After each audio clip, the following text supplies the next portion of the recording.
Bonjour les graphes, ravi de vous retrouver pour cette nouvelle vidéo comme chaque vendredi, week-end pour cette nouvelle vidéo comme chaque vendredi, week-end donc consacrée à l'analyse des marchés, des indices, des matières premières et puis derrière des différentes actions et il reste encore quelque chose, on voit que ça gratte les fonds de tiroir mais ça continue de bien pousser. En plus le marché a quand même très bien terminé, on va en reparler sans plus tarder.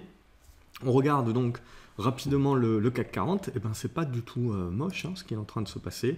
Donc on voit que lundi, on a remis un épisode Netflix de la guerre commerciale sur le devant de la scène, et donc le fait que Trump, de toute façon, pour pouvoir expliquer que c'est pas sa faute, le coronavirus, etc., il faut qu'il tape un petit peu partout. Les élections approchant quand même, donc il faut bien exprimer que c'est pas sa faute. Donc l'idée ici derrière, c'est que derrière, tout au long de la semaine, on n'a pas arrêté de rassurer sur le fait que non, non, non, on ne relance pas la guerre commerciale, tout le monde il est beau, tout le monde il est gentil, et ça suffit pour les marchés. Ça suffit pour les marchés parce que les marchés ont encore une grande confiance dans les banques centrales. On sait très bien que plus les stats sont pourris et plus on va injecter encore plus de cash, il n'y a pas de limite. Donc clairement, là, le marché, il est en mode risk on, tout simplement, parce que à ce stade-là, il n'y a pas de nuage. Maintenant, comme je vous l'avais dit un petit peu, on avait discuté la semaine dernière ou dans l'académie, je ne sais plus. Maintenant, on va commencer, les résultats sont passés. Tout ce qu'on pouvait attendre éventuellement est passé également. Déconfinement, tout ce qu'on a anticipé pour le déconfinement et le fait qu'on va parler de reprise économique également, on peut dire que c'est pricé. Donc là, l'idée maintenant, c'est de se dire quels vont être les catalyseurs sur le marché. Et au niveau des catalyseurs sur le marché, derrière, on se dit, il ne va pas nous rester grand-chose. Donc qu'est-ce qui peut éventuellement faire peur au marché? Une seconde vague, le fait qu'on déconfine, mais potentiellement tout de suite on voit des nouveaux foyers, ça peut faire peur au marché.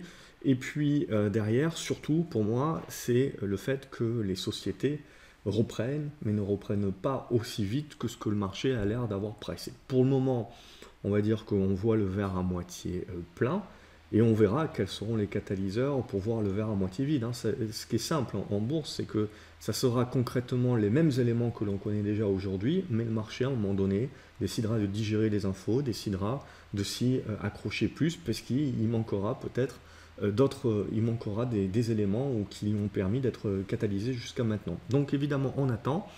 Là, évidemment, tout ce que je vous ai dit les précédentes semaines sur le fait que oui, on peut s'inquiéter d'une rechute, etc. Mais tant qu'il n'y a pas le signal, il n'y a pas le signal, il n'y a pas le timing, et ça c'est essentiel. Et donc la problématique, c'est pas simplement de vous dire que vous êtes contre le marché, c'est que d'avoir un biais baissier alors qu'il n'y a pas de signal, pour toutes les bonnes raisons que l'on peut avoir, en effet, d'avoir un biais baissier, et ben ça nous empêche de rentrer sur des signaux acheteurs. Et des signaux acheteurs, il y en a encore eu cette semaine, un bon paquet, des signaux essentiellement de suivi et de relance haussière, de relance de rebond, même si bien entendu on reste dans des rebonds, c'est des rebonds qui sont assez forts.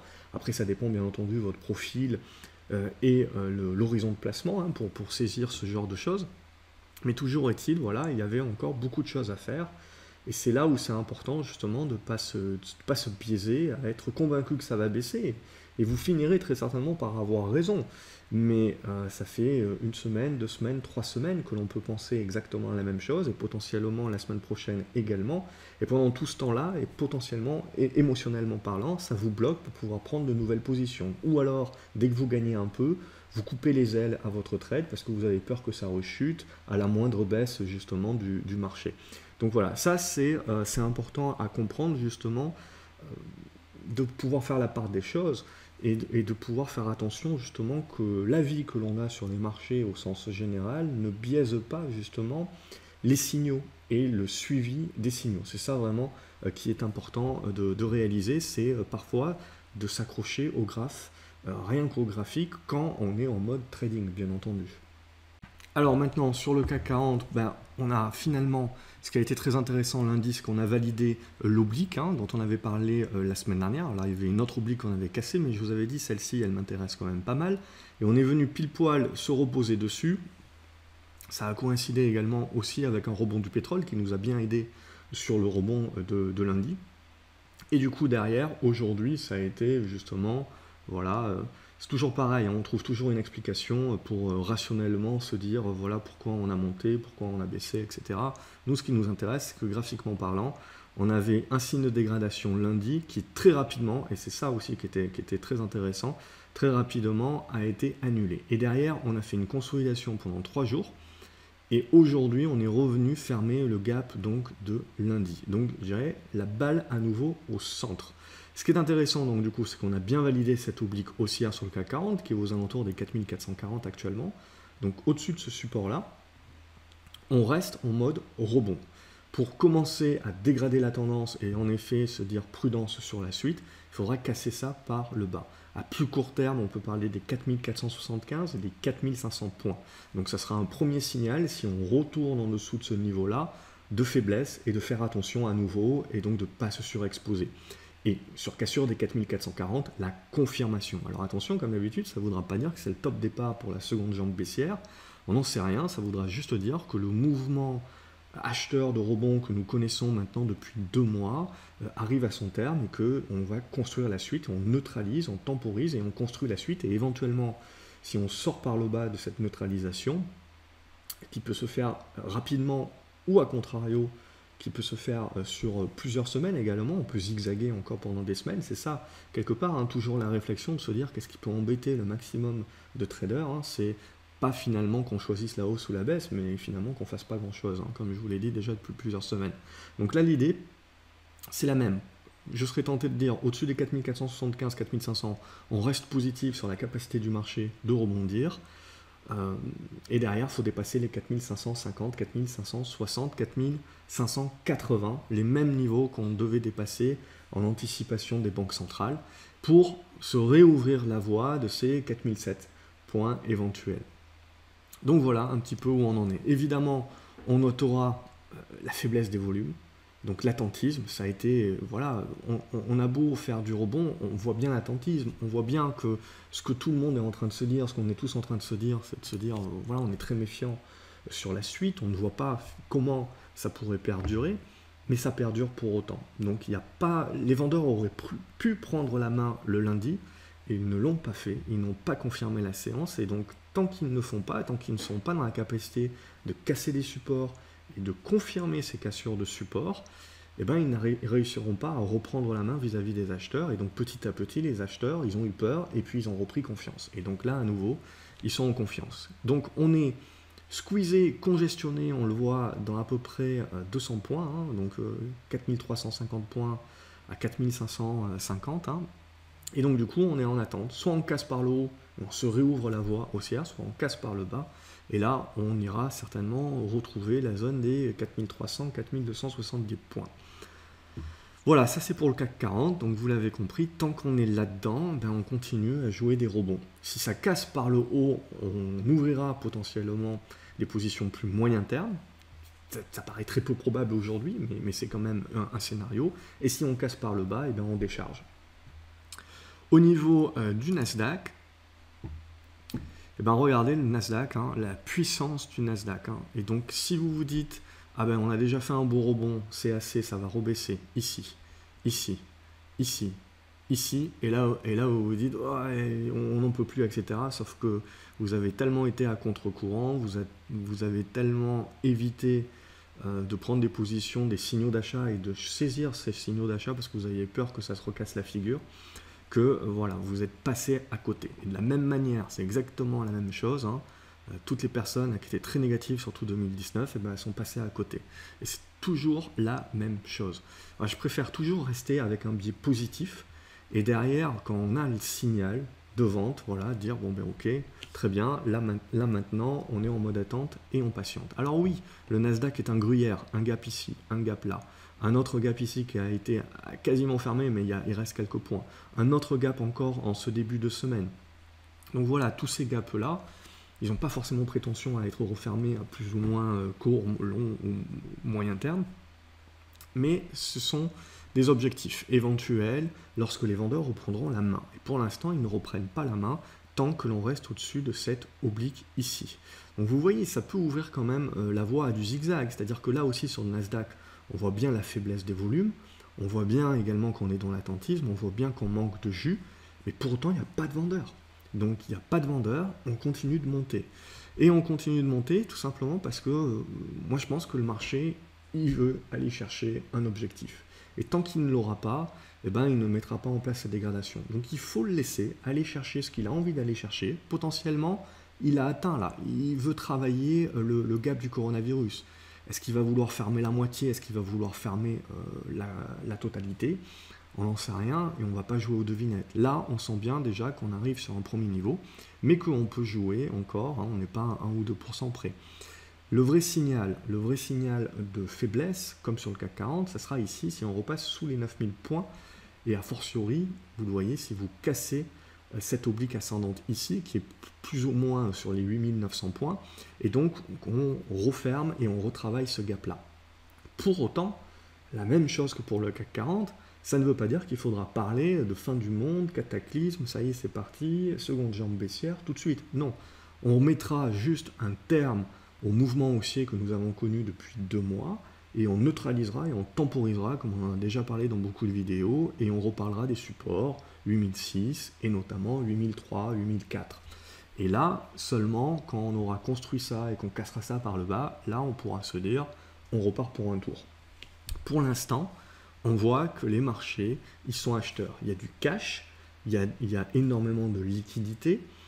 L'impact, vous avez énormément, l'impact économique est là, clairement, mais l'impact des personnes de par les aides, etc., n'est pas ressenti encore aujourd'hui.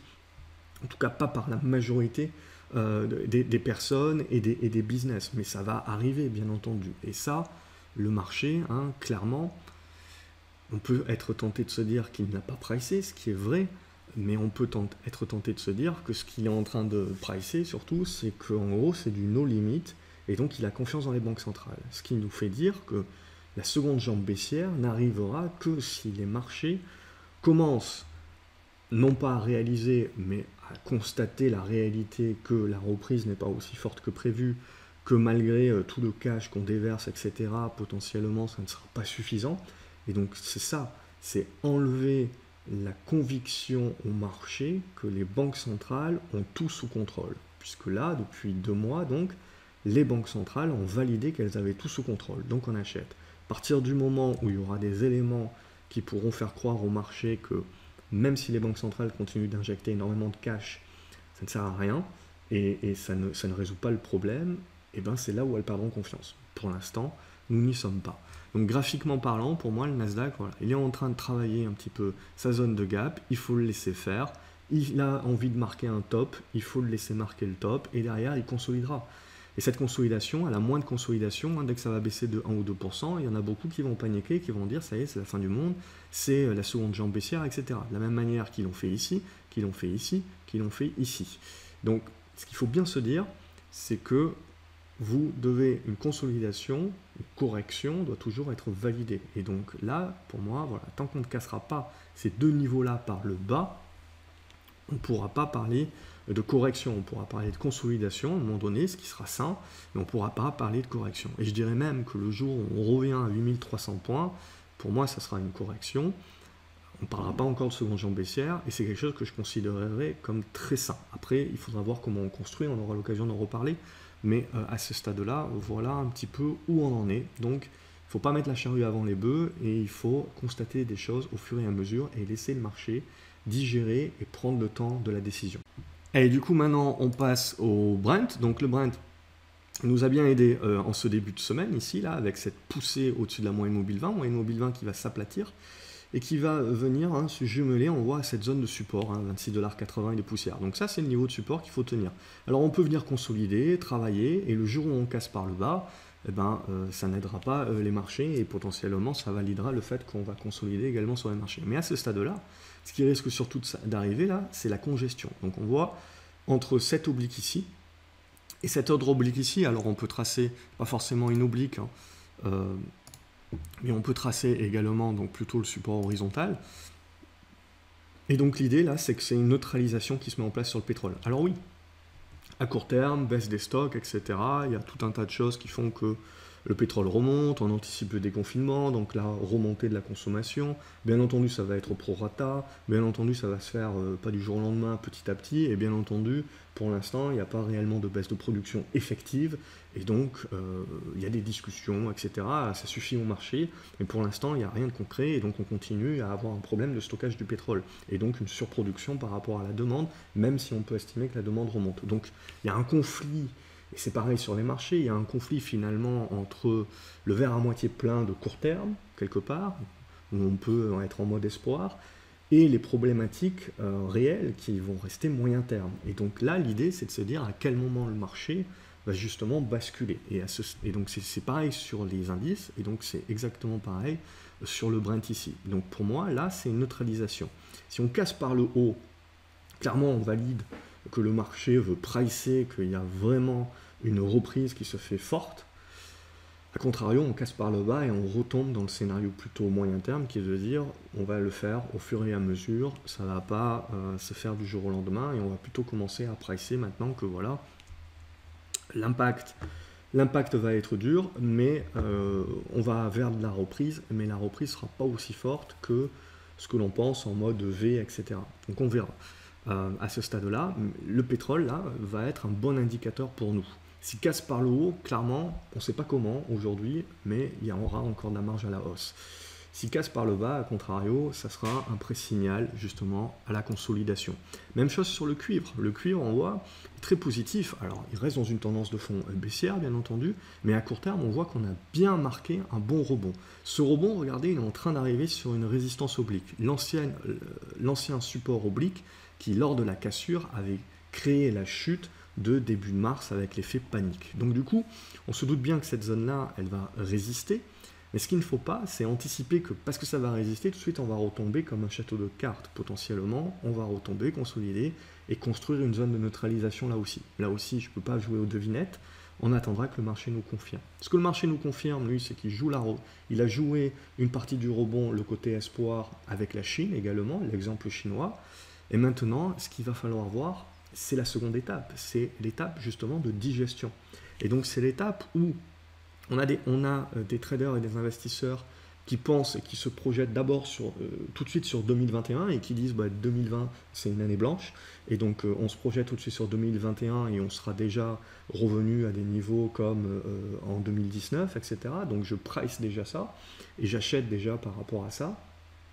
Et d'autres personnes, d'autres investisseurs, etc., qui vont se dire, oh là là, attention, minute, on est bien remonté, etc., mais est-ce qu'on n'a pas anticipé une reprise trop forte? Peut-être que ça ne va pas être aussi fort. Et ça, clairement, ça va se voir avec petit à petit le second trimestre. Et les marchés vont commencer à l'anticiper, ça. Donc c'est bien l'idée de se dire, voilà, là maintenant, il y a une confrontation qui va se mettre en place. Et on attend de savoir qui va gagner par rapport à cette confrontation pour qu'un nouveau consensus soit choisi. Et clairement, c'est la définition de la phase de consolidation, de congestion, de neutralisation, de temporisation. C'est cette phase-là, justement, où ça bataille.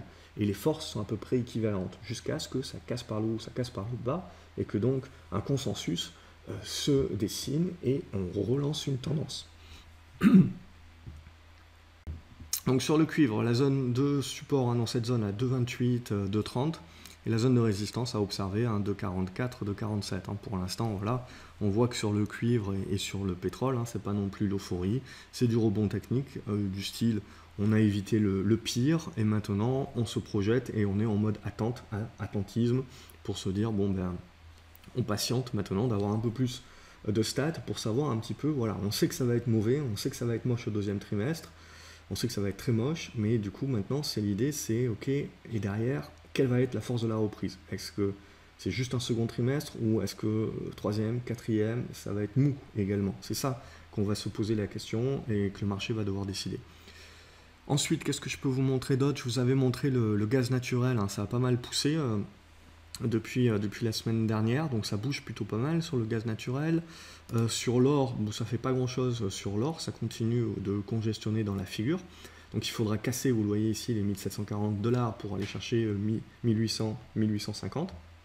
A contrario, si ça casse ici par le bas, on reviendra travailler cette zone là entre 1640 et 1610. Ça reste une configuration haussière de long terme. Voilà, à court terme, on est juste là dans une temporisation, consolidation à plat et on est en mode attente. L'argent, du coup, a été un peu plus positif que le reste. Il a commencé à casser une première oblique. Il est en train de se heurter à sa deuxième oblique et à une résistance horizontale qui n'est pas très loin. Donc en gros, c'est plutôt pas mal. On voit là qu'on a bien validé une zone à 14,60 $, en support et que là, on essaye de passer en force cette zone de résistance des 15,60 $ à 15,80 $, qui permettrait de rejoindre cette zone ici, anciennement support, là, les 16,45 $, 16,50 $, en mode résistance. Et du coup, là, ça deviendra assez intéressant, puisque bon, ben, l'argent se remettrait d'un point de vue industriel à se dire, bon, ben, c'est la reprise, ok, très bien. Industriellement, je vais à nouveau avoir un besoin, même s'il n'est pas aussi fort qu'avant et que ça prend du temps. Mais du coup, c'est le moment où le marché peut se mettre aussi à utiliser l'argent comme il utilise l'or, en mode protectif, et surtout à jouer le rattrapage par rapport à l'or. On s'en était déjà parlé, je ne sais plus ce que je dis ici ou dans l'académie, mais j'en avais déjà parlé dans l'académie, que ça serait l'enjeu, en fait, dans le retournement de tendance que l'argent réussirait à faire, et il y a encore du boulot, hein, que justement, derrière, on puisse mettre sur la table le rattrapage par rapport à l'or. Donc c'est pas encore ça, mais voilà, on a un premier jet. Au niveau de l'euro-dollar, alors l'euro-dollar, c'est très volatile, et à chaque fois, à ce stade-là, hein, clairement, ce qui est très intéressant, c'est que c'est une neutralisation énorme, hein. Donc évidemment, toutes les banques centrales sont en train d'injecter énormément, donc on a une neutralisation vis-à-vis de ça également, mais on voit, en gros, on est bloqué entre les 1,07, bloqué entre les 1,10, on est vraiment en attente. Et il y a vraiment un enjeu assez important, parce que quand on va choisir justement un consensus, c'est là où ça va être très intéressant. Donc là aussi, quand ça va choisir son camp, ça va être très intéressant, puisque ça va être donc de conséquences assez importantes, surtout voilà, si on trade sur des valeurs américaines. Mais du coup, pour l'instant, voilà. Ce qui sera très important également, c'est qu'on sent bien, si ça part par le bas, alors le dollar servira de valeur refuge à nouveau, et du coup, il y aura quand même un gros mouvement de baisse de l'euro. Donc pour l'instant, voilà, c'est toujours une congestion, hein, je veux dire, ça fait 2 ans quasiment qu'on se dit la même chose. Alors on a eu des tentatives de sortie par le haut, mais à chaque fois qu'on était infructueuses, tentatives de sortie par le bas infructueuses, et donc là, à nouveau, on congestionne de manière neutre. Ce qui m'intéressera, et là où on va commencer à plutôt privilégier la sortie par le haut, c'est en repassant au-dessus des 1,09, 1,10, fortiori les 1,12, hein, et puis bon, derrière on parlera des 1,14. A contrario, voilà, si on commence à passer sous les 1,6, 1,5, là on commence à parler de la parité euro-dollar derrière dans la foulée. Voilà un petit peu, j'ai pas grand chose à vous montrer de plus. Le blé, ça bouge pas trop, hein. Bon, pareil, hein, beaucoup de personnes qui s'inquiètent, on le voit, beaucoup de pays qui arrêtent d'exporter leur blé, hein, et donc on s'inquiète également de potentiellement une crise alimentaire. Au niveau des prix, ce n'est pas reflété, donc le marché pour l'instant n'y croit pas, en tout cas. C'est toujours pareil, hein, le but des marchés, c'est comme un vote, hein. Donc qu'est-ce que vous dites? Vous pouvez penser ce que vous voulez, le consensus il vote. Et là pour l'instant, le consensus, comme sur les marchés, il est en train de voter que lui, à son avis, le coronavirus c'est temporaire, et que donc 20 millions de chômeurs aux US également c'est temporaire, et que en gros tout le monde va être réembauché d'un coup de baguette magique comme ça, et ça va se faire très rapidement et très bien, etc. Donc ça, très bien, c'est ce que le marché il vote. Demain il peut voter autrement, dans 2 semaines il peut voter autrement. Là également sur les prix du blé, on vote que à ce stade-là, ben, ça ne nous inquiète pas, on ne valide pas, le marché ne valide pas, crise alimentaire, tout ce que vous voulez, donc hausse des prix des matières premières agricoles. Pareil sur les matières premières plus classiques, hein, métaux et acier et compagnie. Pour l'instant, voilà, on ne valide pas. Tout ce qui est sucre et compagnie, pareil, on est maïs, on est allé chercher très bas. Alors on fait des rebonds à ce stade-là, mais ça reste des rebonds techniques.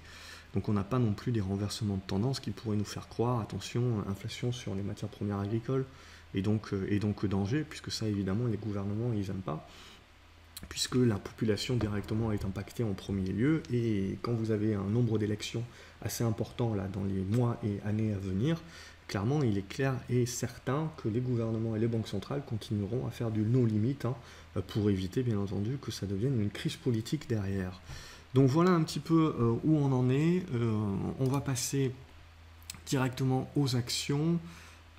Où est-ce que je les ai mises? Ici. Donc on passe directement aux actions. Restez jusqu'à la fin de la vidéo, il y en a encore 2-3 que j'ai pas réussi à intégrer à la liste. Donc on est à plus de 50 actions depuis déjà 3 ou 4 ans, même plus que je fais ça.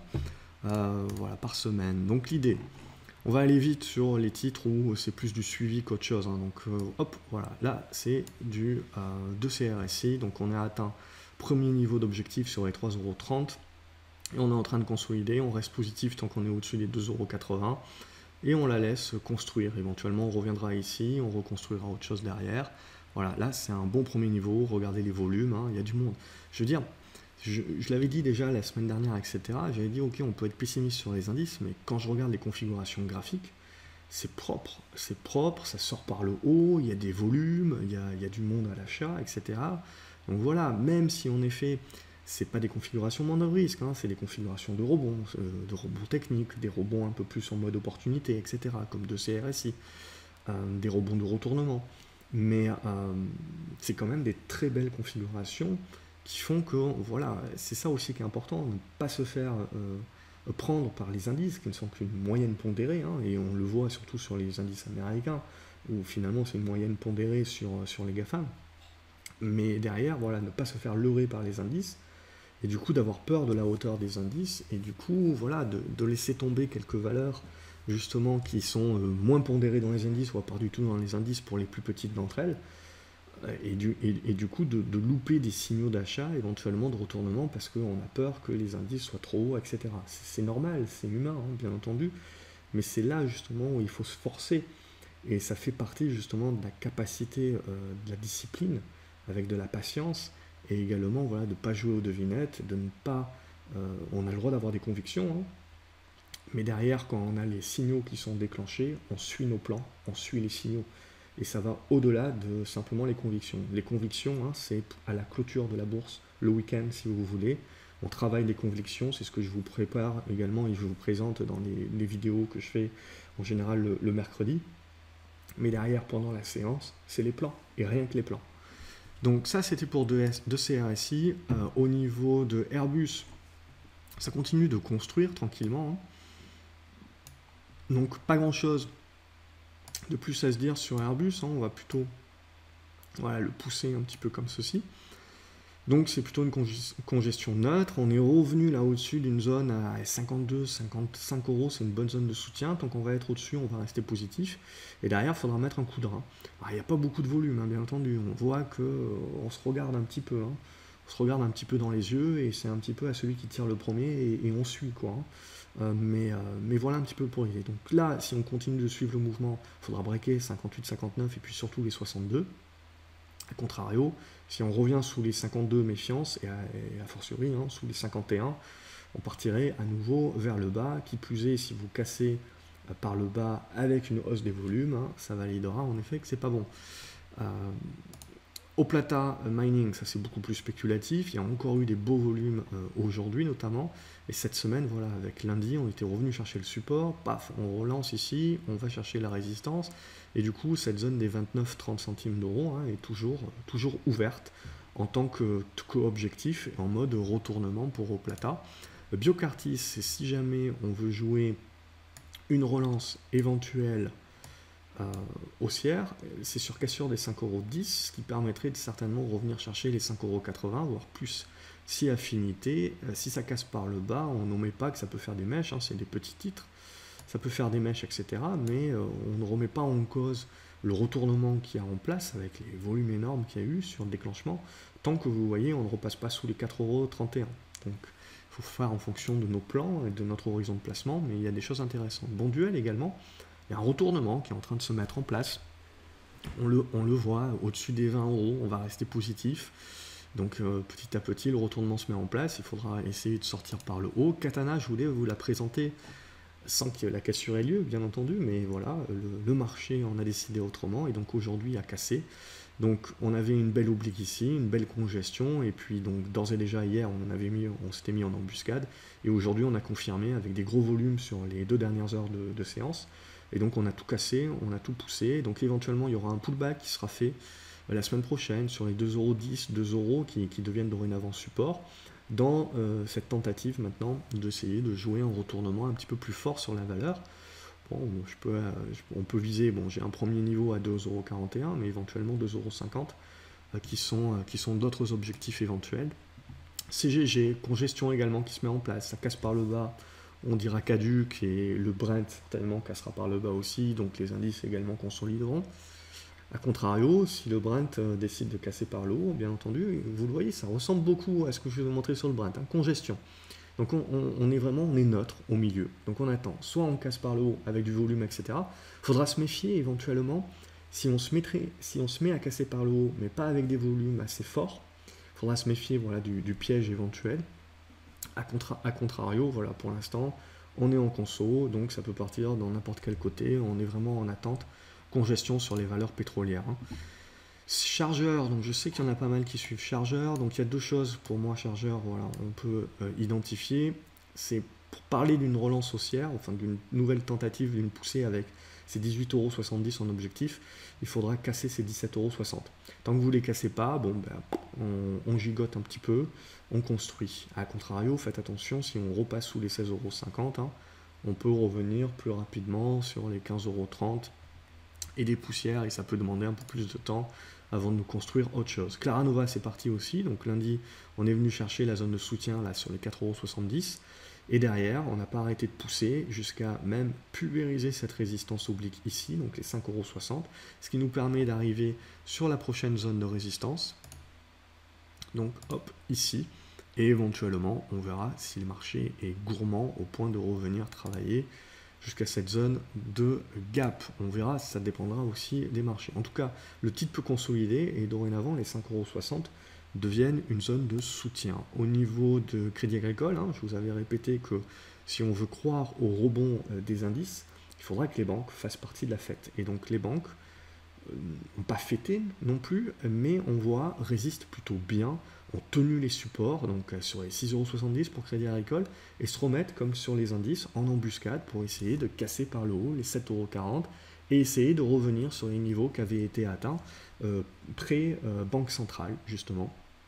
Et là, ça serait, si on arrive à casser par le haut, ben, ça serait un sérieux catalyseur pour les indices européens.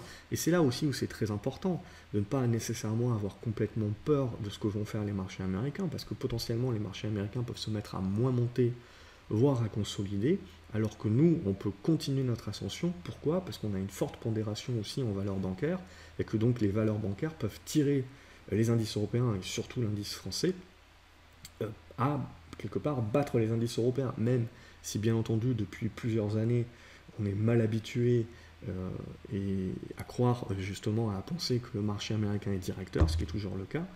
Éventuellement, voilà, sur une phase de rebond, vous pouvez avoir ce système de vase communicant qui se met en place. Donc à ne pas négliger. Et donc là aussi, on est au milieu de deux chaises, hein, congestionnées et en attente du signal. DBV Technologies, bon, pas grand chose, hein, c'est en train de consolider là aussi, rien de bien méchant. Les 10 € pour moi en point pivot, 9,50 € si jamais il y a une mèche, etc. Mais cette zone-là, tant qu'elle tient, on reste plutôt positif. Derrichebourg finit par partir également, on voit belle congestion qui s'était mise en place, et derrière on break là aussi, donc très belle valeur, hein, bons fondamentaux, pas cher, peu valorisé, etc. Elle a pris le temps, mais voilà, elle est en train de s'y mettre. Alors je dirais, voilà, cette zone des 3 € éventuellement à viser. Pourquoi pas un pullback avant une poussée. Bon, voilà, tout dépend des marchés, bien entendu, mais à ce stade-là, comme je vous l'ai dit, on privilégie la configuration, et la configuration, là, elle est bonne, elle est en rebond, tant qu'on va tenir, donc c'est 2,60 €, 2,65 €. Et j'ai également, on s'en était parlé la semaine dernière, à continuer la poussée donc en ce début de semaine. Donc parfait, on est revenu consolider là sur les 90 centimes d'euros, il y a eu une nouvelle tentative, bref, voilà, le titre se cherche un petit peu, mais clairement est en train de mettre en place son retournement. Alors, fais attention, c'est un petit titre, il y a eu beaucoup de volume, c'est un petit titre donc ça peut pas mal jongler, mais clairement moi je crois toujours à la mise en place du retournement du titre, hein. On le voit au-dessus des 78-80 centimes d'euros, c'est un très bon niveau. Donc là aussi, il faudra voir, même si les marchés devaient se casser la figure, etc., ça fait partie quand même de pas mal de valeurs qui se sont bien retournées et qui vont rester intéressantes, même si les marchés ont besoin de souffler un petit peu. Au niveau des ramés, là aussi on a quelque chose d'intéressant, on a la congestion qui se met en place, donc à ce stade-là, on attend toujours la cassure éventuellement haussière. J'avais ça comme oblique, mais ça n'a pas l'air super probant. Mais bon, l'idée là, c'est la cassure des 30 euros pour arrondir. Et du coup, ça devrait déclencher un joli signal vers les 33-34. Et on verra derrière ce qu'on fait de ce gap-là. A contrario, évidemment, ça casse par le bas, scénario caduc. Erytech, voilà, on est en train de consolider la dernière poussée qu'on avait faite, hein. Donc voilà un petit peu pour l'idée. Bon, vous avez compris, pas super bien tracé, mais il faudrait passer sur l'unité de temps inférieure pour mieux tracer que ça. Mais c'est l'idée de la congestion. Vous cassez par le haut, on réouvre la voie d'une nouvelle spéculation, on casse par le bas, on va consolider un petit peu plus profondément. Euronav, ça continue de gesticuler, donc là aussi on voit qu'on a la confrontation entre le scénario court terme et le scénario moyen terme, de stockage, etc. Les résultats d'Euronav ont été dans le sens justement que voilà, le pétrole déborde et donc on stocke. Mais au niveau des cours, on voit, on a été stoppé par les 9,90 €. Donc pour reprendre la tendance haussière de moyen long terme sur Euronav, il faudra repasser au-dessus de ces 9,90 €. A contrario, on a un bon support oblique ici, hein, pour moi, aux alentours maintenant, dorénavant des 8,90 €. Et du coup, tant qu'on reste au-dessus, je reste positif sur cette zone-là et sur le fait qu'éventuellement on va construire et on finira par casser par le haut, on verra. Sinon, ça cassera par le bas et tout sera à refaire. Au niveau de Europcar, pas grand-chose à se dire sur Europcar, hein, ça joue un petit peu à ce triangle ici, ascendant. Il faudra donc repasser ici, retravailler dans cette zone-là pour rejouer la cassure haussière. A contrario, cassure par le bas. Pour l'instant, c'est assez faible. Donc on se méfie. Flow Trader, ça continue de rester très propre, au-dessus des 28 € et à court terme, on pourra même parler des 30 €. GTT, ça continue de congestionner sous une oblique baissière, qui sera intéressant de casser par le haut, mais aujourd'hui on voit qu'on a testé et on a échoué. Donc on devient un peu plus prudent si on casse par le bas et on devient un peu plus positif si on arrive à casser par le haut. À ce stade-là, on voit on est également entre deux eaux. Au niveau de Guillemot également entre deux eaux, entre les 2 € et 2,40 €, donc 2 eaux qui sont assez larges. Congestion, il faudra casser par le haut évidemment pour relancer la hausse, casser par le bas, ça serait pas top pour la suite des opérations. Imeris, ça reste positif, ça reste au perché, ça me plaît. J'aime bien quand on fait des poussées et qu'on reste plutôt dans le haut de la poussée, ça veut dire qu'éventuellement on a encore un petit peu de marge si les indices nous donnent pour aller chercher les 30 €, voire cette zone de gap ici. A contrario, si on casse par le bas, on va revenir chercher cette zone de support aux alentours des 26,30 €. Kiadis, on s'en était parlé déjà le week-end dernier, on a eu une nouvelle poussée cette semaine. Et du coup, on continue à naviguer ici, donc la médiane, tac, qui a servi de résistance aujourd'hui, et le support oblique. Donc on continue de naviguer, et la congestion va arriver au bout la semaine prochaine.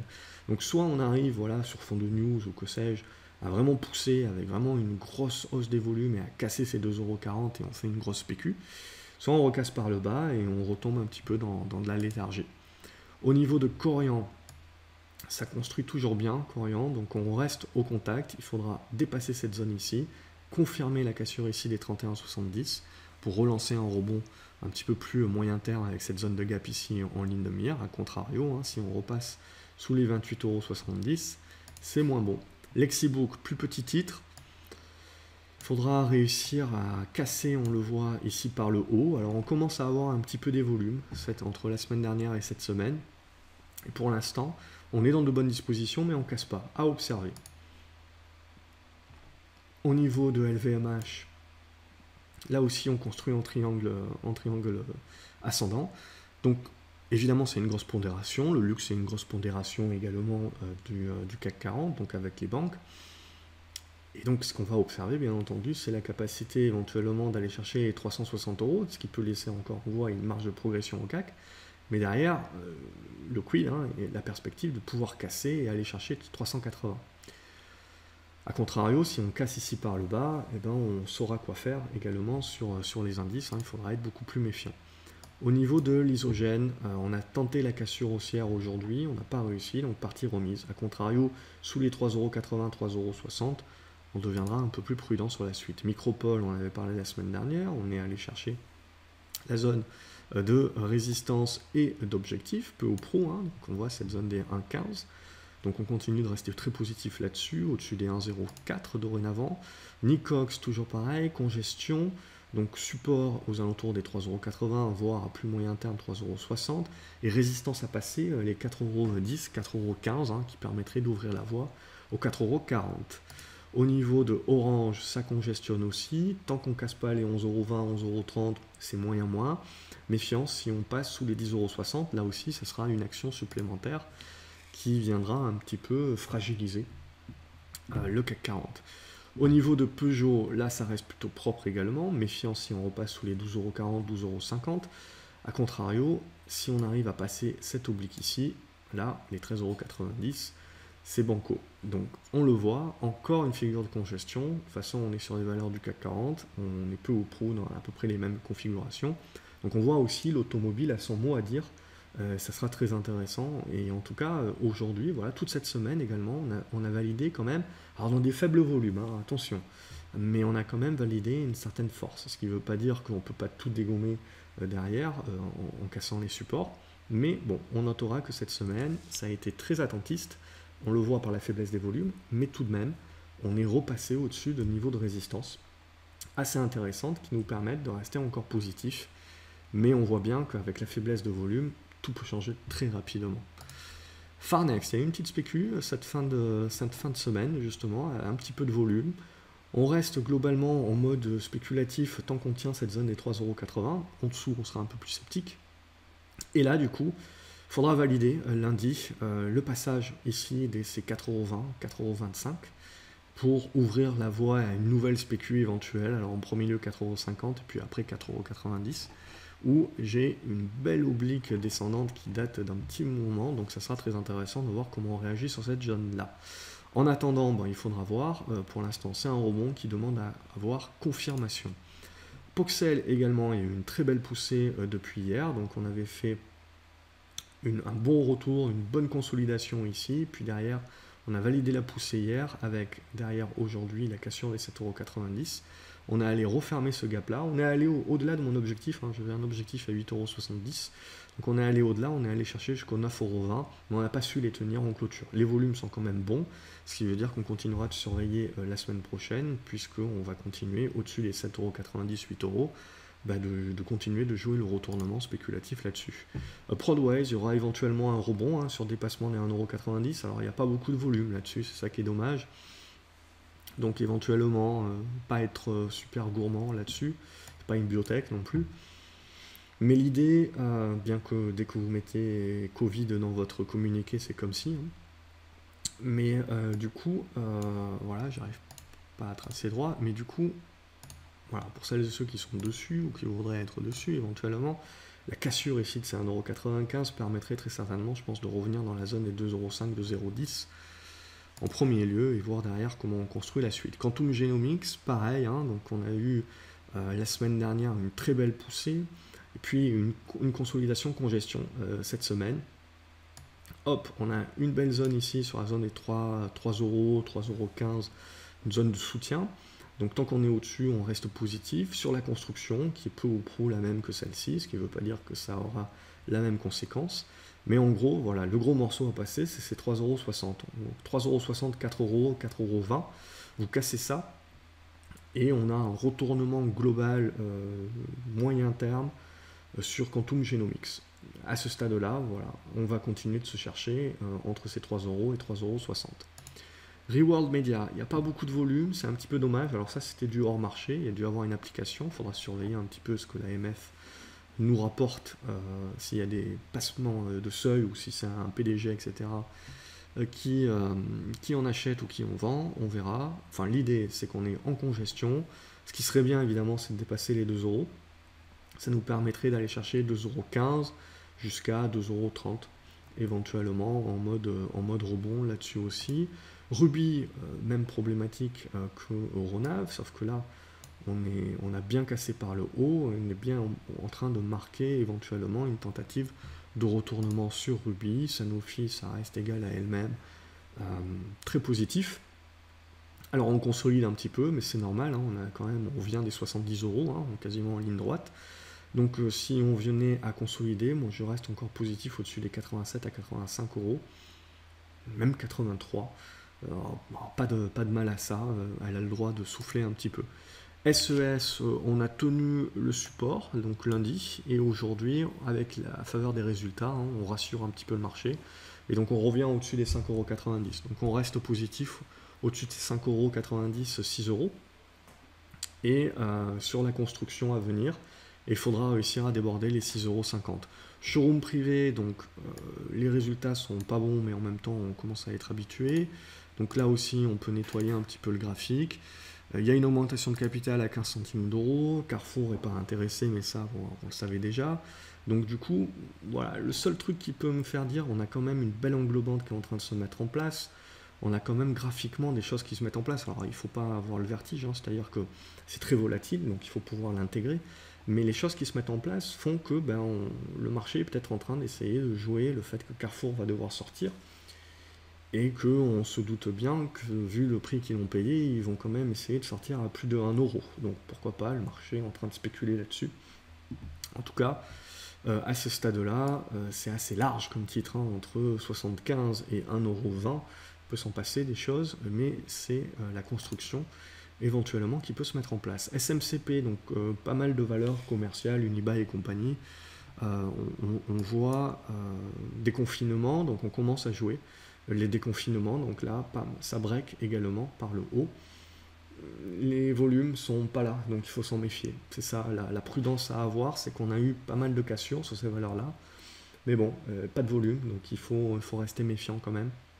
Toujours est-il que la cassure est bien là, qu'on va rester positif au-dessus des 4 €, et que éventuellement, si ça continue, on pourra viser les 4,80 €. Technip, un petit peu en deçà également, tant qu'on n'arrive pas à repasser les 7,50 €. TF1 dans un biseau descendant, donc il faudra, avant de recommencer à devenir positif sur la valeur, plus que pour un simple rebond technique, réussir à le rompre par le haut. Donc à ce stade-là, voilà, on a tenu le support, on est dans le biseau et on attendra la capacité du titre de casser par le haut.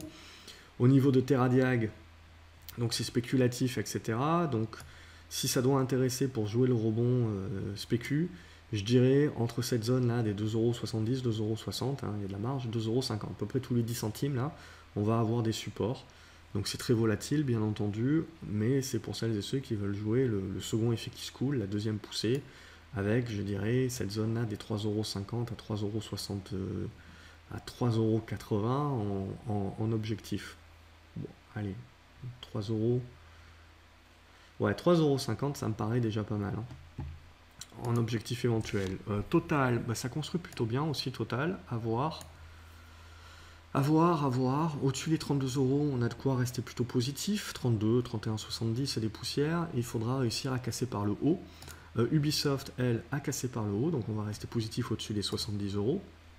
Unibail, donc là, déconfinement, pas déconfinement, il faut voir si on le joue. Donc pour le jouer, il faudra repasser au-dessus des 52,50 €, ça sera un premier signal. À contrario, vous cassez par le bas, ça veut dire que le marché ne joue pas et croit que les gens, même si c'est ouvert, ils ne vont pas encore se déplacer en foule. Et c'est ça finalement ce que peut vouloir presser le marché maintenant, c'est de se dire, bon, on va avoir constatation qu'il y a le déconfinement, et on avait anticipé le déconfinement, mais que peut-être on l'a anticipé trop positivement, dans le sens où, voilà, pas tout le monde se rue dans les magasins.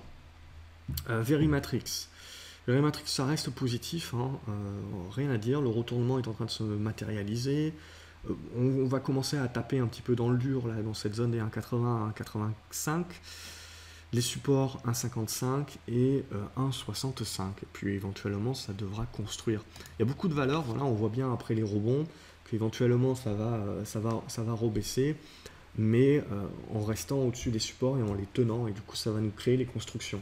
Et ça va me permettre de dire beaucoup construction au prorata et consolidation sur ces prochaines semaines, et c'est peut-être des figures qui permettront de jouer les choses sur la fin de l'été par exemple, donc il faudra observer tout ça. Volantis, congestion également, donc là déjà en place, pas de volume, c'est dommage, hein. On sent que c'est pas trop loin de nous donner quelque chose, éventuellement il manque la news, hein, dépassement des 1,45, 1,50, qui pourrait nous ouvrir la voie des 1,80, pourquoi pas. Mais pour l'instant ça ne le fait pas, et donc il y a toujours la possibilité, évidemment, le risque que ça casse par le bas. En tout cas, pas suffisamment de volume. Wavestone, congestion là aussi. Pour l'instant, tant qu'on est sous les 19,20 €, il n'y a pas le gros signal, donc il faudra casser cette zone-là. Et Worldline, eh ben, on a cassé le biseau descendant dont on avait parlé la semaine dernière, on l'a cassé par le haut, et donc on relance la tendance haussière, donc c'est bien puissant. J'avais deux titres également à vous parler. Parmi les titres justement qui sont très liés au coronavirus et très impactés, il y a GL Events, donc l'événementiel, qui potentiellement peut mettre en place un rebond. Alors pour moi, ça restera un rebond technique. Donc les rebonds techniques, en règle générale, je ne suis pas trop gourmand dessus, c'est-à-dire la zone des 12,20 € éventuellement. Et ça, c'est en anticipation, on va dire, mais c'est à observer, ça peut passer. Et derrière, dans la lignée de Katana, vous avez Fontaine-Pajot, également, hein, une belle oblique descendante, des volumes entre hier et aujourd'hui. Et donc pourquoi pas une cassure, un breakout qui permettrait de mettre en place un rebond un petit peu plus fort, je dirais vers les 55 € déjà en premier lieu, en mode rebond. Hein. Donc clairement en mode rebond technique. Voilà, bon, il y a d'autres titres, mais je ne peux pas tout faire dans ces vidéos, ce qui fait que également ce que je voulais vous dire, c'est que je suis à la bourre, hein, au niveau de mes emails, au niveau des réponses aux commentaires YouTube, voilà, je ne peux pas être partout, je fais de mon mieux. Je continue de toute façon à vouloir que ça soit une passion pour moi et un partage. Donc voilà, j'ai que demain et du coup, ne m'en voulez pas, je suis désolé, j'essaye de rattraper la vague un petit peu, je crois que j'ai 2-3 jours de retard sur mes mails. Donc j'essaye de prioriser avant tout l'académie et mon trading, même si actuellement je ne fais pas beaucoup de trading, mais je fais toujours beaucoup de suivi, hein, ça fait partie de la préparation et de ce qui est invisible et qui pourtant prend le maximum de temps, et je dirais que dans tout, hein, c'est la préparation qui fait la différence et qui est souvent invisible, plus que le résultat. Et du coup, voilà, donc je vais faire mon possible pour revenir vers vous, pas la peine de me renvoyer le mail, je vais essayer d'écoper le maximum, et si vous voyez que dans 3-4 jours je vous ai toujours pas répondu, ben, n'hésitez pas, ça veut dire que je me suis parfumé l'email au bout d'un moment, et donc n'hésitez pas à me renvoyer l'email, comme ça revient sur le top de ma liste. Voilà, je vous souhaite d'ores et déjà donc un excellent week-end, je vous dis à lundi pour voir un petit peu comment la suite des opérations se font. N'hésitez pas à mettre un pouce en l'air si vous avez apprécié la vidéo, ça me fait toujours plaisir et ça me motive également. À partager la vidéo également avec d'autres personnes que vous pensez que ça peut intéresser. Également à vous abonner à la chaîne, comme ça vous ne loupez rien. Hein. Je vous invite à voir les vidéos que je poste régulièrement, donc sans conviction ni certitude, juste voilà, vous parler de différents scénarios, et je pense que c'est important de prendre de la hauteur de temps en temps. Et du coup, je ne sais plus ce que je voulais vous dire, voilà, je vous invite également dans les commentaires, même si je ne vous réponds pas forcément tout de suite, je finirai par vous répondre. En tout cas, je les lis tous en attendant de pouvoir vous répondre, et donc voilà, ça me fera plaisir également de lire ce que vous pensez, ce que vous avez en portefeuille, quels sont de manière exhaustive éventuellement des titres dont je n'ai pas parlé ici, ce que vous en pensez, etc. Comme ça aide l'ensemble de la communauté également qui lit les commentaires d'avance. Merci, excellent week-end une nouvelle fois, et donc à lundi sur graphecobourse.fr. Salut les graphes.